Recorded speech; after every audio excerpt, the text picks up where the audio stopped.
Welcome back, my dear listeners, to the iSquared podcast. I am your host, Jimmy Lau. Have you ever heard the saying, the longest journey you will ever take is the one inside yourself? It is true, the greatest adventure doesn't lie in running across wild jungles or diving into the deepest oceans. Instead, it is about diving deep into the complexities of our own minds. You see, I am in my mid-40s, and one topic I have been thinking about time and time again is the art of introspection. It is the act of looking inward, taking a pause from the hustle and bustle of life and truly getting to know ourselves. In today's episode, we will use a special guide for this inner journey, the 50 verses on understanding the mind by the revered Buddhist monk Thich Nhat Hanh. These verses are not just words, they are a map, a guide leading us through the intricate maze of our consciousness. So, are you ready to embark on the most challenging and rewarding journey of your life? Let us dive in.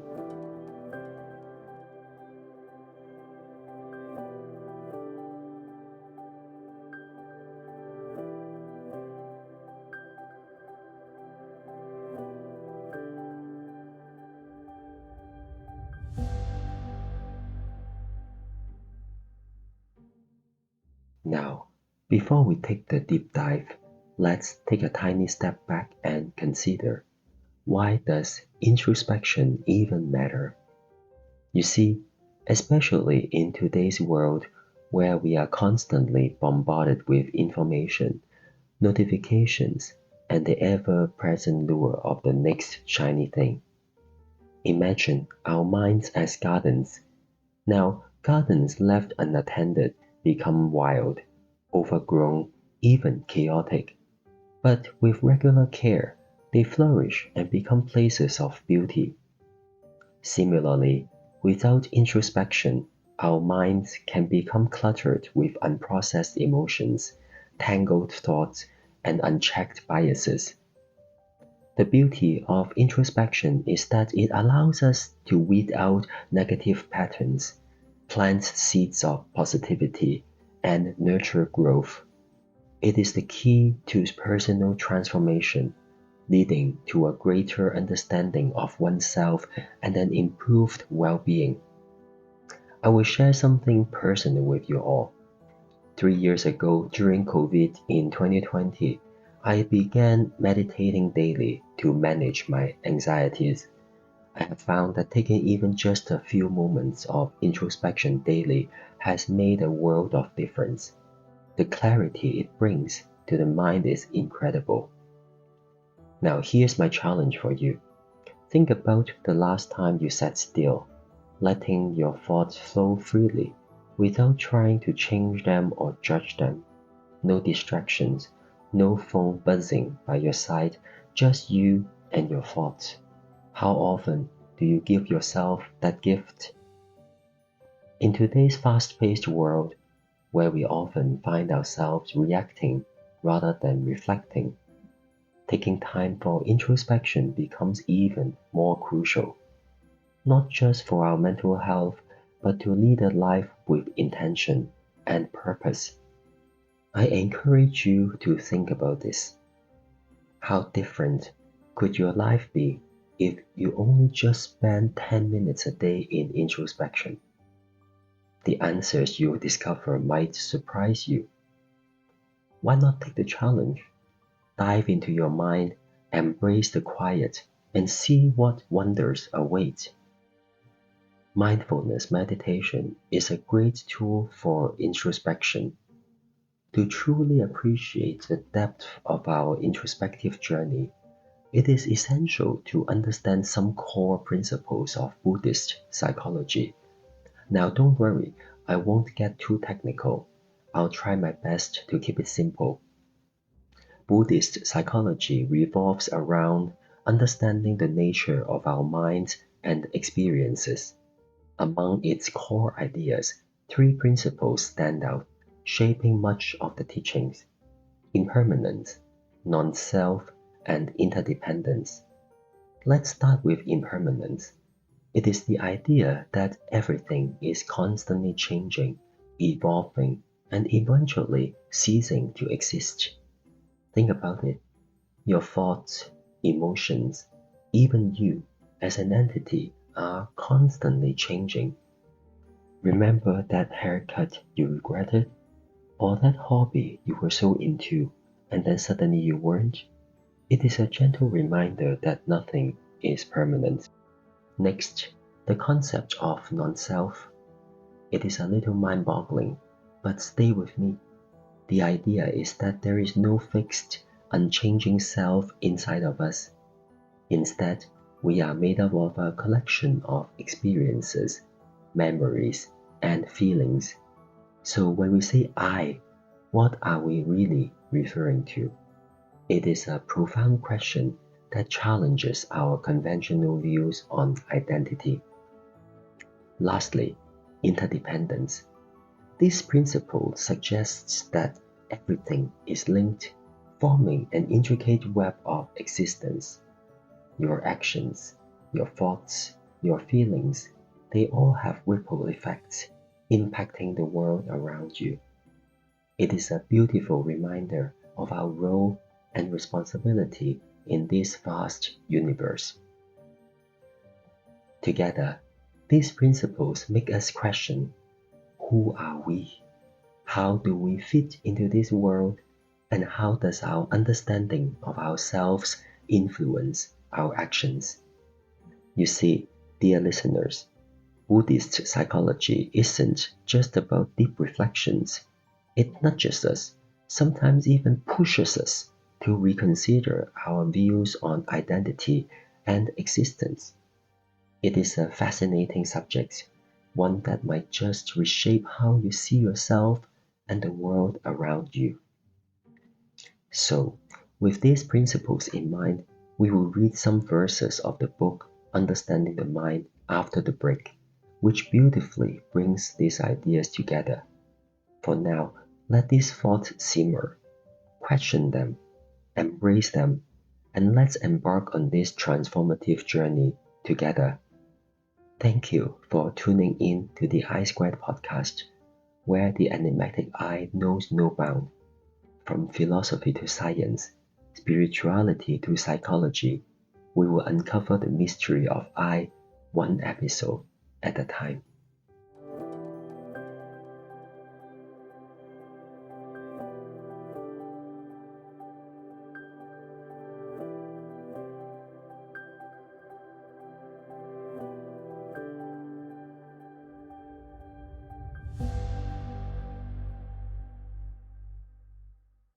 Welcome back to the iSquared podcast.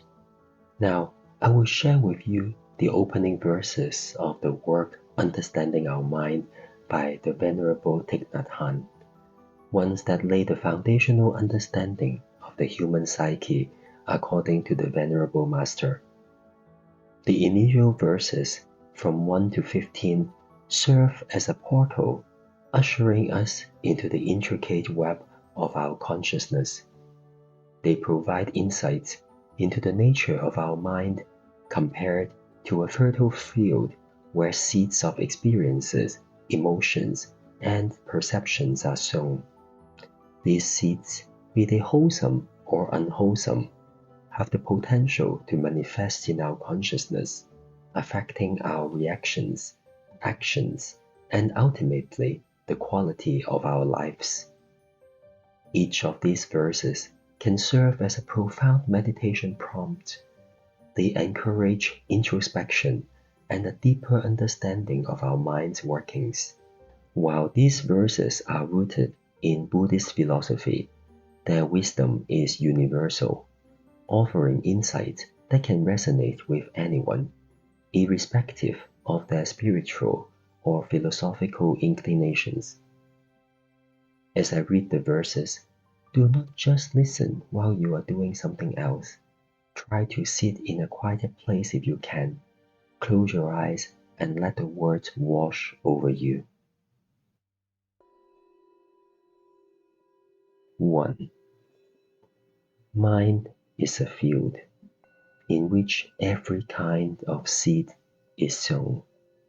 This mind field can also be called all the seeds.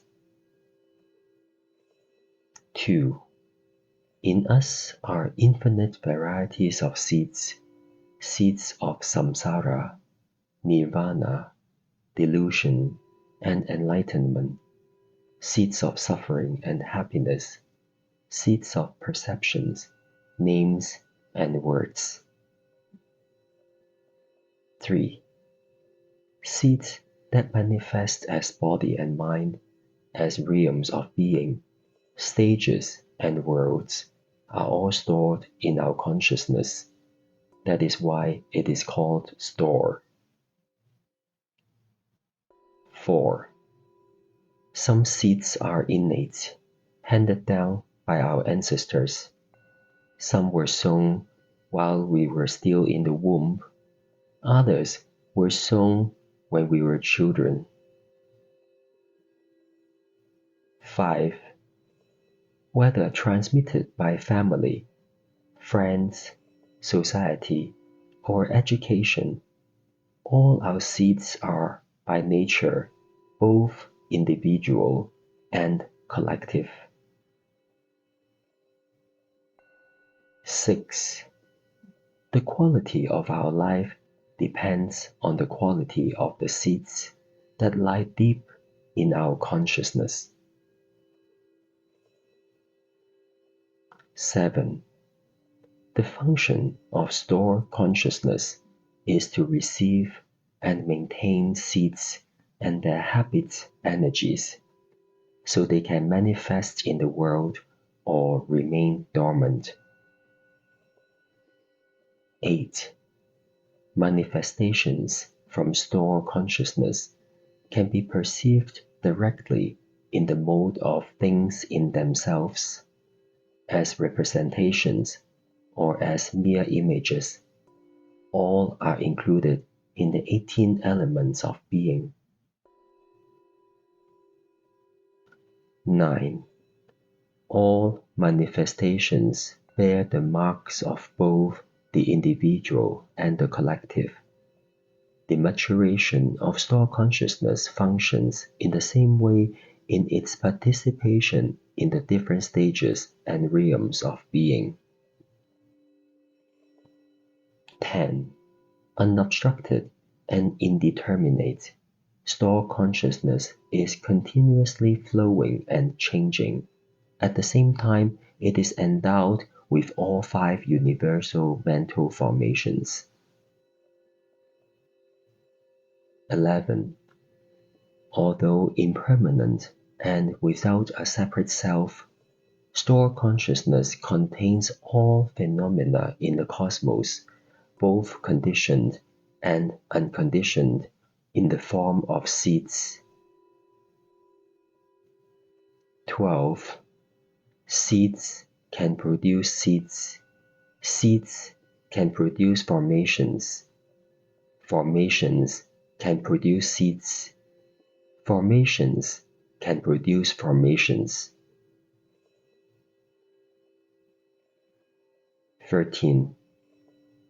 Seeds and formations both have the nature of interbeing and interpenetration. The one is produced by the all is dependent on the one. 14. Store consciousness is neither the same nor different, individual nor collective.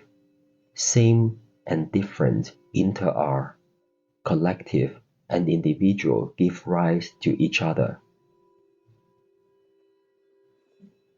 15. When delusion is overcome, understanding is there, and store consciousness is no longer subject to afflictions. Store consciousness becomes great mirror wisdom, reflecting the cosmos in all directions. Its name is now pure consciousness.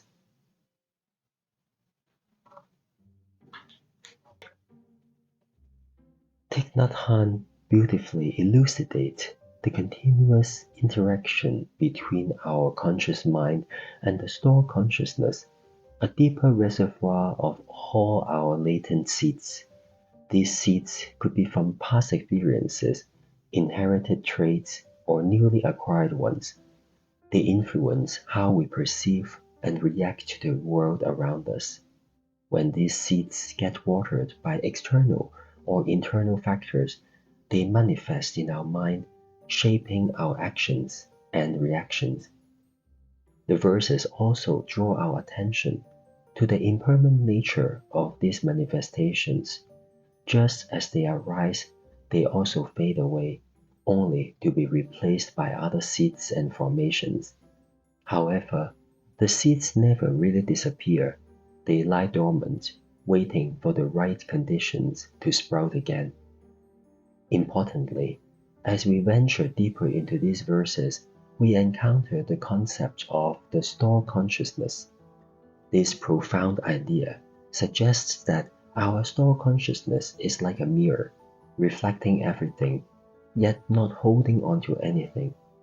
When free from delusion, it transforms into the great mirror wisdom, reflecting the vast cosmos without distortion. Thank you for being here with me on this journey, my dear listeners, on the iSquared podcast. Stay tuned as we continue this journey of introspection. To heal the world, we first need to heal ourselves.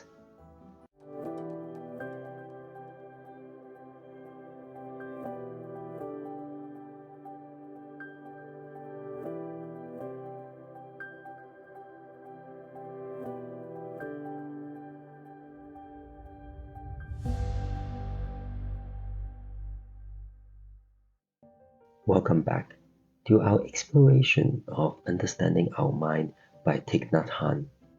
If the last segment was an introduction to this profound sea of wisdom, now this segment is our deep sea diving expedition where we will decode and unpack the treasures that lie within. Imagine, if you will, a field or a big garden. This represents our mind. Just like in a field where seeds are sown and crops are grown, our mind too is a fertile ground where experiences, emotions, and perceptions are planted as seeds. Some seeds, like love, joy, and understanding, sprout into beautiful flowers and fruits. Others, like anger, jealousy, and ignorance, might grow as thorny bushes. We all carry a myriad of seeds within us. These range from the seeds of joy and peace to those of suffering and despair. They have been passed down through generations, our upbringing, society, and personal experiences. Consider for a moment an experience from childhood that left a lasting impact. That memory is a seed, and when watered, it can sprout either joy or pain.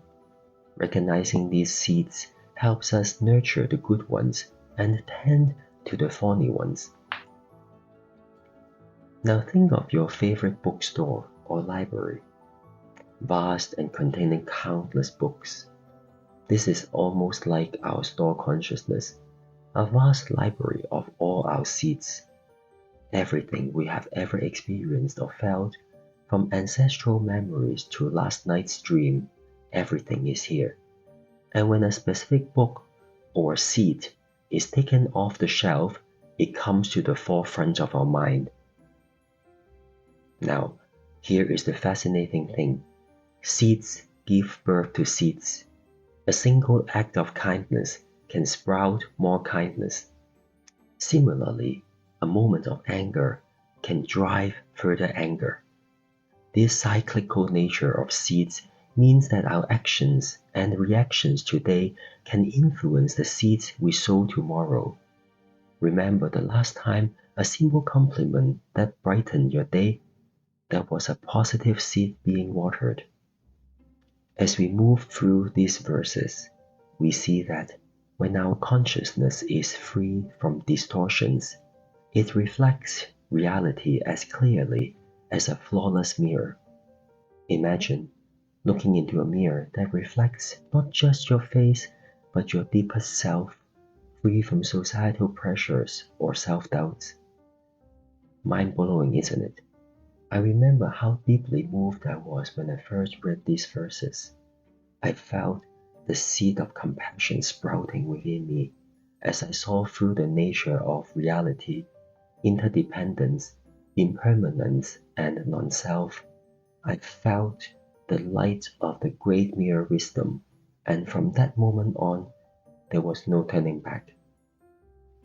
I realized the infinite capacity of compassion within each and every one of us, and I knew at that moment my life had truly begun. So I began working tirelessly on myself, sowing seeds of knowledge, seeds of compassion and understanding. And here's what is truly amazing. When the seed of compassion grows, all my fears, all my insecurities, all the self-blame, all the self-inflicted abuses completely vanished.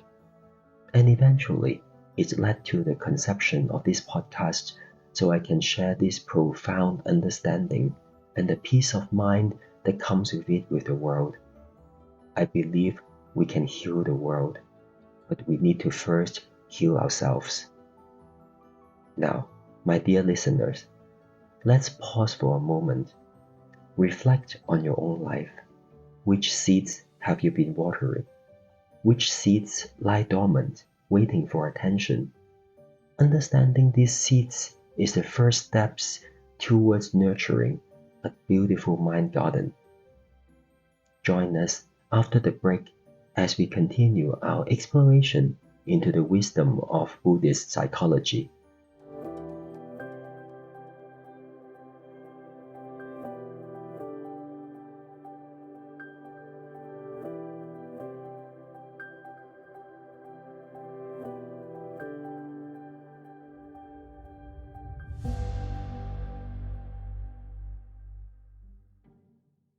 Welcome back. Ladies and gentlemen, I am about to make a bold claim that might make you rethink everything you know about resistance and change. In our fast-paced, consumer-driven world, choosing mindfulness is not just a choice, it is a revolutionary act. Let's dig a little deeper. We live in an era defined by speed and instant gratification. Everywhere we turn, there are flashing lights, buzzing phones, and clamoring voices demanding our immediate attention.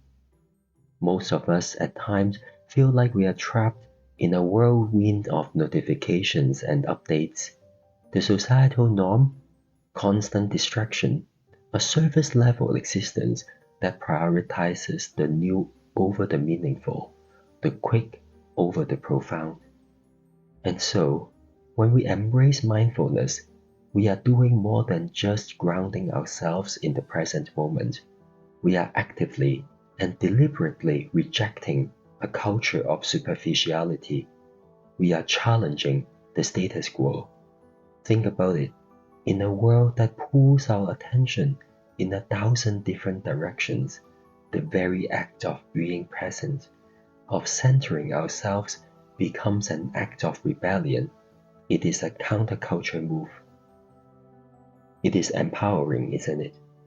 Every time you meditate, every time you take a deep breath and center yourself, every time you truly listen to someone without thinking about your next reply, you are reclaiming your power. You are choosing where to direct your energy and attention. In a sense, you are taking back control in the most intimate and impactful way possible.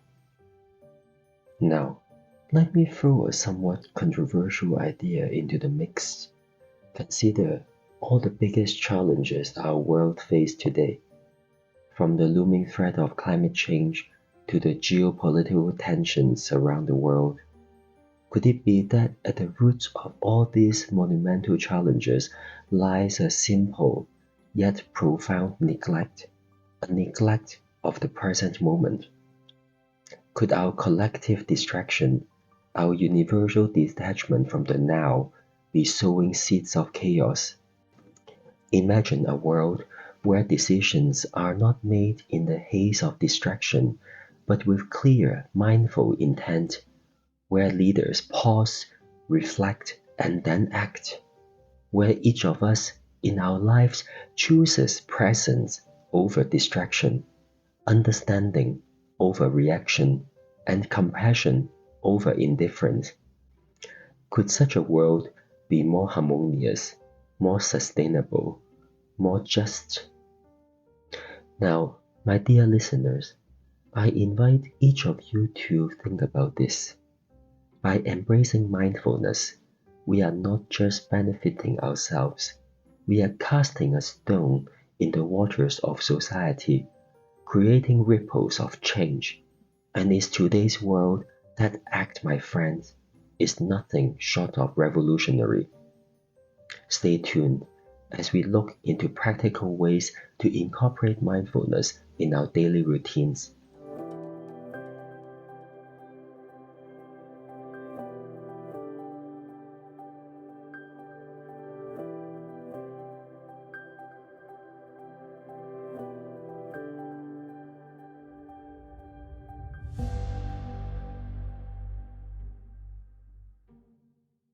If I were to tell you that much of our suffering stems from our beliefs in permanence and separateness, would you believe me?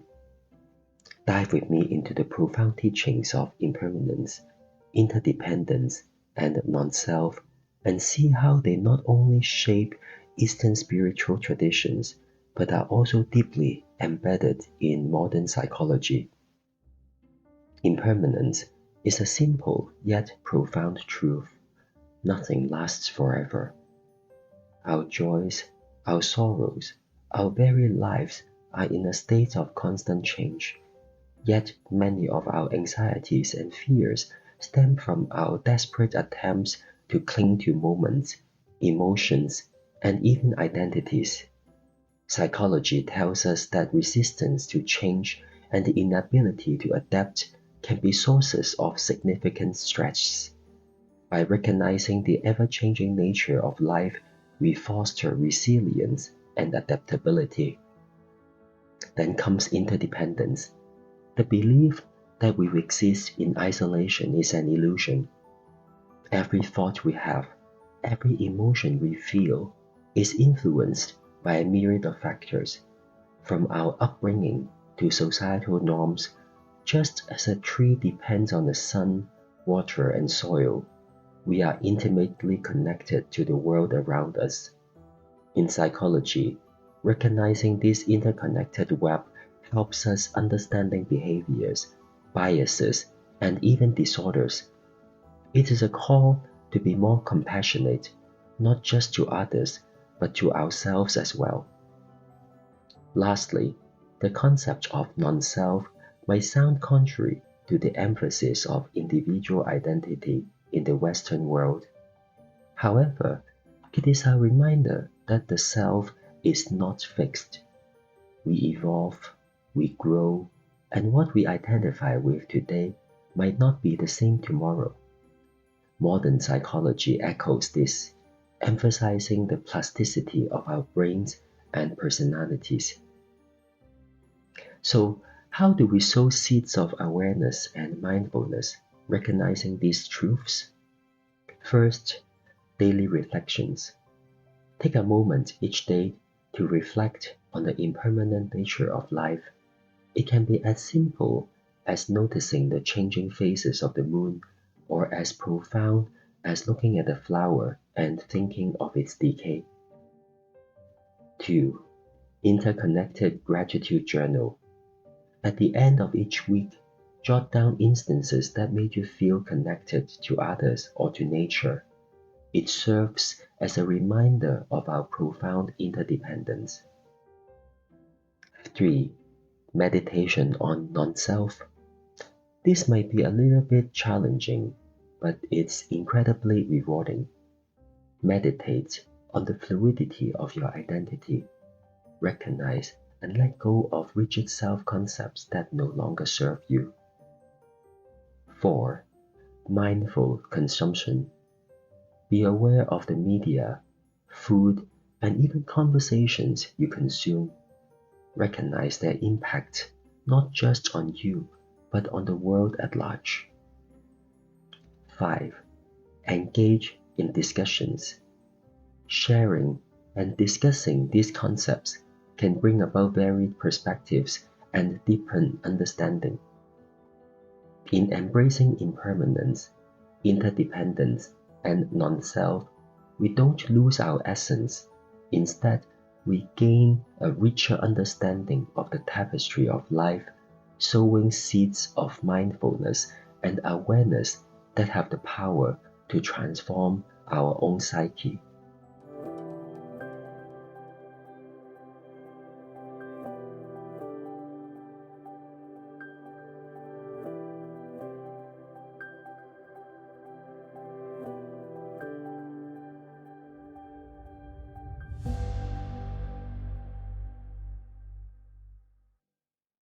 Welcome back, dear listeners, to the iSquared podcast. In the span of this episode, we have journeyed together into the depths of human psyche, tapped into the wisdom of Thich Nhat Hanh, and tackled some of life's most profound truths. We have seen how introspection, often sidelined in our rapid-fire world, is nothing short of revolutionary. By turning our gaze inward and practicing mindfulness, we are rebelling against the distractions that constantly pull us outward. While we've read the first 15 verses from Understanding Our Mind, remember that it is just the tip of the iceberg. The book awaits with a treasure trove of insights that promise to further transform your understanding of self and the universe. I urge you, read it. Let its wisdom wash over you. But as we part ways today, I implore you not to just take my word for it. Question everything. Question your long-held beliefs.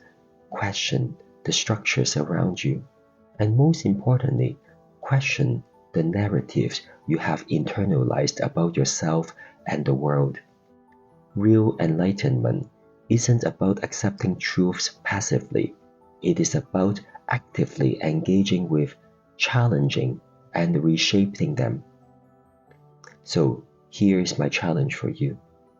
Dare to see the world as it truly is, not as you have been told it should be. Dare to tread the path less traveled, the path of introspection and mindfulness, and see where it leads you. All you really need is 10 minutes a day, sitting down in silence with your breaths and watching everything that arises, without judgment or the need to control. Simply observe. You will notice how your life starts to change.